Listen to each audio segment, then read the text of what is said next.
He, let the class begin.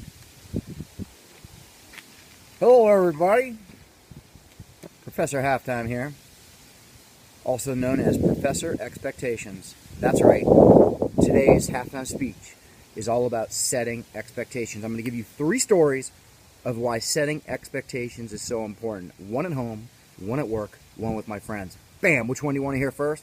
I knew you were going to say that, with my friends. Other day, right? Going out to see a sporting event. My friend's like, yeah, you got to come along. It's going to be awesome. Yeah, it's going to be sweet, man. So here's the deal. I'm like, cool, that sounds good. Now, maybe I should ask the question. I get that.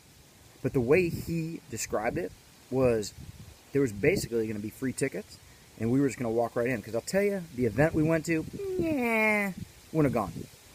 But the fact that he had so much enthusiasm and the fact that he sort of related to the fact that there was a fact, that we're talking about a fact. Sorry, I got off track.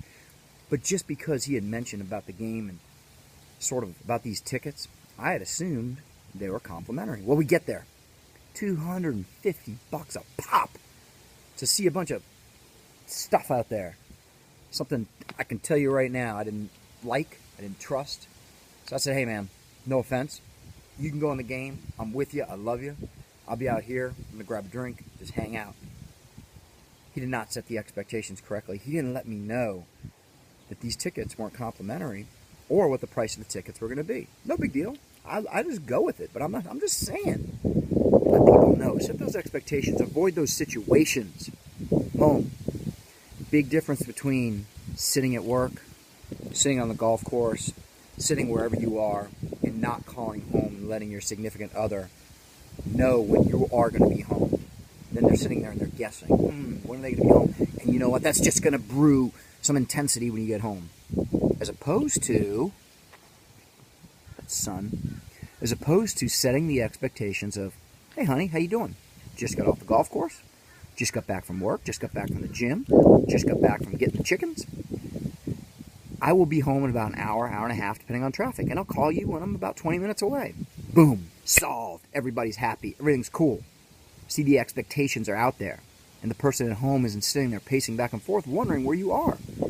And I'm just talking generally here. Because we all want to see each other. Dinner, lunch, events going on. We need to set those expectations. Now at work, this is a big one. It's probably the biggest one. Setting expectations. And I have to put my glasses on back for this one.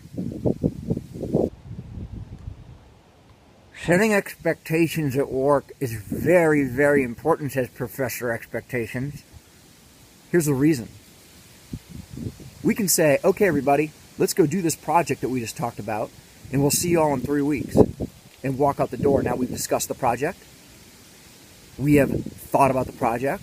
We've even known a plan of attack about the projects. But what are the expectations in a week we're talking about? Do I want a finished product? Do I want it written? Do I want it in a speech? How many people are going to work for it? How long should it take me? What are you expecting as the person who just demanded that? Set expectations. It will change your life. As soon as we set the expectations of how it's going to happen, when it's going to happen, where it's going to happen, everybody gets on the same page. When we don't, we just get into trouble. I didn't set the expectations on my eyebrows today. Look at them, going nuts. What am I going to do about it? I don't know, but this is a long speech, and I just want you to think about that. Today, before you ask somebody to do something, before somebody asks you to do something, set the expectations, because you're in control of it too if you're on the receiving end. You hear me? All right, Professor Expectations, over and out.